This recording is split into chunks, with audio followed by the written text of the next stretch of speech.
दोस्तों, मेरे इस चैनल में आपका स्वागत है। आज हम हिंदी विषय का इंग्लिश मीडियम और मराठी मीडियम का ये पहला पाठ है, भारत महिमा। तो भारत महिमा इसकी विधा है, कविता है और इसके रचनाकार है जयशंकर प्रसाद। तो आज हम इन्हीं के यानी भारत महिमा के बारे में जानेंगे।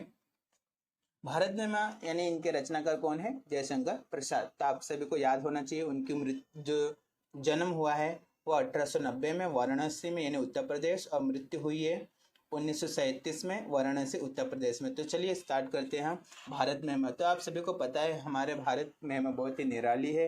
भारत में ऐसे बहुत सारे स्थान है जहाँ पे अच्छे प्राकृतिक सौंदर्य सब देखने को मिलता है। तो आज हम यही भारत की महिमा को देखेंगे कि भारत महान है।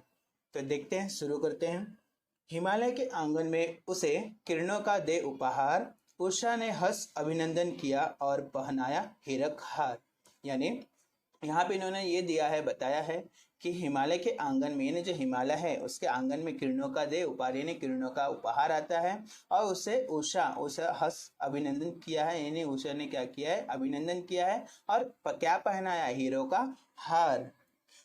जगे हमें यानी जगे हम लगे जगाने विश्व, लोक में फैला फिर आलोक, व्यतम पुंज हुआ तब नष्ट, अखिल संस्कृति हो उठी अशोक। यहाँ पे इस तरह से ये पूरा आपको बता दे रहा हूँ, पूरा एक साथ विवरण बताऊंगा। विमल वाणी से वीणा ली, कमल कोमल कर में सप्रेत, सप्त स्वर सप्त सिंधु में उठे छिड़ा, तब मधुर शाम संगीत। यानी यहाँ पे भारत महिमा में ऐसे अलग अलग प्रकार के यानी एक वाणी है यानी उसका एक स्वर होता है जो कोमल होता है, कमल जैसा होता है, और उसमें सप्त सिंधु यानी हमारे भारत में जो सप्त सिंधु है, सिंधु नदी है, जो छिड़ा है उसका संगीत जो मधुर है वह झरने हैं। तो ये महिमा है भारत की। विजय केवल लोहे की नहीं, धर्म की रही धरा पर धूम, भिक्षु होकर रहते सम्राट, दया दिखलाते घर घर घूम। तो यहाँ पे ये दिखाया है क्या? विजय केवल लोहे की नहीं है, धर्म की रही है धरा पर धूम, भिक्षु होकर रहते सम्राट, दया दिखलाते घर घर घूम। तो इस तरह से उन्होंने बताया है कि किस प्रकार से उन्होंने एक भिक्षु होकर भी सम्राट जैसा किया है, दया दिखलाते हैं और सबके घर घर घूम के। तो सब जगह होता है, भारत की महिमा है। तो यवन को दिया दया का दान, चीन को मिली धर्म की दृष्टि, मिला था स्वर्ण भूमि को रत्न, शील की सिंहन को भी सृष्टि। यानी यवन को दिया गया था दान और चीन को क्या मिला था? धर्म की दृष्टि, और मिला था स्वर्ण की भूमि यानी स्वर्ण यानी सोने की जैसी भूमि रत्न मिली थी, और शील की सिंहन को भी सृष्टि। इस तरह से संसार का निर्माण हुआ था। भारत की महिमा निराली होती है। किसी का हमने छीना नहीं, प्रकृति का रहा पालना नहीं, यही हमारी जन्मभूमि थी, यहीं कहीं से हम आए थे नहीं। यानी यहाँ पे ही हमारा पालना था, प्रकृति हमारी पालना है यानी पालना ही है, और हमारी जन्म थी ही है यानी हमारी जन्मभूमि यही है, और हमें क्या बोलते हैं यहाँ पर? कहीं से आए नहीं थे, हम यहीं पे हैं, और हमारा भारत हमारा महान है और कोई छीना नहीं है हमसे। पूजा में शक्ति, नम्रता रही सदा संपन्न, हृदय के गौरव में था गर्व, किसी को देख न सके विपन्न। यानी चिरत थे पूत, पूजा में शक्ति यानी पूजा में एक शक्ति है, एक प्रार्थना है, एक विश्वास है। नम्रता रही है सदा संपन्न यानी जो नम्रता है वो हमेशा सदा संपन्न होती है। हृदय के गौरव में था गर्व यानी हमारे सबके दिलों में क्या होता है? अपने भारत के महिमा गर्व होता है यानी गौरव है, और उसको देख के विपन्न होते हैं यानी उसको देख के एक आकर्षक एक जुनून आता है। तो आगे देखते हैं। हमारे संचय में था दान, अतिथि थे सदा हमारे देव, वचन में सत्य, हृदय में तेज, प्रतिज्ञा में रहती थी टेव। यानी हमारा क्या है? एक संचय था, एक दान था, अतिथि हमारे भगवान है, हमारे देवता है, हमें हमेशा क्या बोलते हैं? अतिथि देवो भव। इस तरह से हमारे भारत की महिमा है, हमारे भारत का संस्कार है कि हम अपने अतिथि का क्या करते हैं? सत्कार करते हैं, उनका एक आदर करते हैं। जो वचन में सत्य है, हृदय में तेज होता है, और प्रतिज्ञा में रहती है टेव। यानी हम प्रतिज्ञा जो करते हैं हम वो करते हैं। वही है रक्त, वही है देश, वही है साहस, वही है ज्ञान, नहीं है शांति, नहीं है शक्ति, नहीं हम दिव्य आर्य संतान। यानी हमारा क्या है? वही है रक्त, हमारा खून वही है, देश वही है, साहस भी वही है, वैसा ही ज्ञान।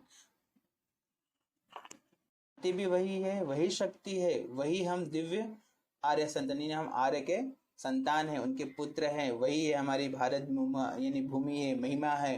तो इसमें देखते हैं, जिए तो सदा इसी के लिए, यही अभिमान रहे, यह वह हर्ष निछावर कर दे हम सर्वस्व हमारा प्यार भारतवर्ष, यानी भारत जो है प्यारा भारत, उसके लिए हमारा प्राण को निछावर कर सकते हैं। सर्वस्व है यानी वो क्या है, हम उसके लिए निछावर कर सकते हैं।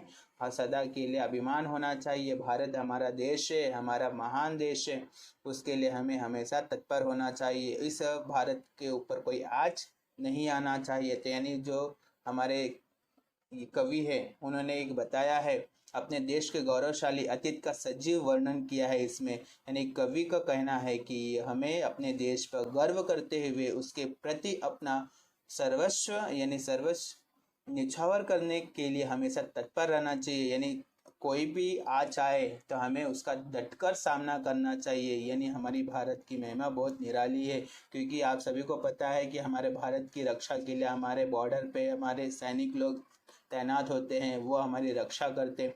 इसी वो अपने प्राणों की न्यौछावर करके हमें क्या करते हैं, शांति प्रदान करते हैं। उनके वीरों, उनके पहलवानों, उनके बाजुओं में कितना दम है, जो भारत की महिमा को यानी अपनाते हैं और गौरव अपना दिखाते हैं, और भारत के लिए अपना प्राण को भी न्यौछावर कर देते हैं।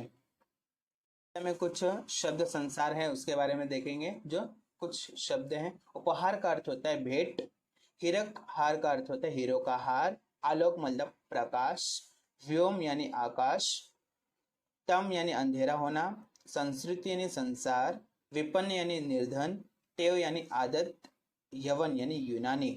और एक मुहावरा आया है निछावर करना यानी अर्पण करना, समर्पित करना। जैसे हम अपने भारत के लिए अपने प्राण को भी अर्पण करते हैं यानी निछावर करते हैं। तो इस तरह से आज हमने ये देखा, भारत की महिमा निराली है। भारत की महिमा यानी भारत के लिए हम अपने प्राण यानी सर्वस्व निछावर कर सकते हैं, अपने प्राणों को भी समर्पित कर सकते हैं। करना ही चाहिए, क्योंकि हमारी भारत की महिमा बहुत ही निराली होती है। इसके लिए हमें यह समझ में आ जाता है कि भारत की महिमा बहुत ही सुंदर है, सौंदर्य है, निराली है। इसके लिए हमें हमेशा भारत का रक्षा करना चाहिए, यानी भारत की रक्षा करना चाहिए। तो अगर ये वीडियो आपको अच्छा लगा तो मेरे इस चैनल को सब्सक्राइब करें, लाइक, शेयर एंड कमेंट कीजिए। धन्यवाद।